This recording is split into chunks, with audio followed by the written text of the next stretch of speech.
Pemirsa, adanya program makan bergizi gratis mendapatkan tanggapan dari akademisi. Salah satunya yakni agar program makan bergizi gratis mesti diawasi dengan ketat agar tepat sasaran.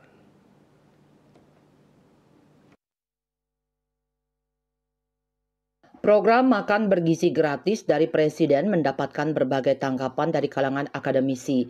Salah satunya dari I Gusti Bagus Artanegara. Ia menilai program makan bergizi gratis ini merupakan ide yang sangat bagus karena generasi muda yang sehat akan menghasilkan SDM yang kuat. Generasi sehat tentunya berasal dari generasi yang mengkonsumsi makanan bergizi.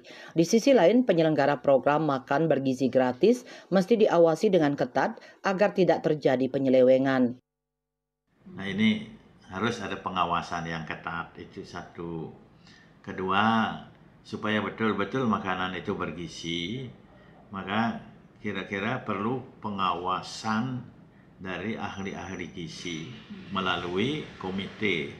Di sekolah kan ada komite, jadi kalau ada orang tua siswa yang ahli gizi, tariklah dia untuk terlibat dalam komite. Yang kedua tentu pengawasan dari pengawas sekolah sendiri.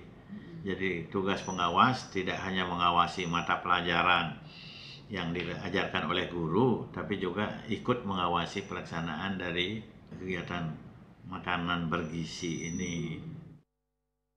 Lebih lanjut dijelaskan program makan bergizi gratis mesti melibatkan ahli gizi dalam pengawasannya agar peserta didik benar-benar mendapatkan asupan yang berkualitas.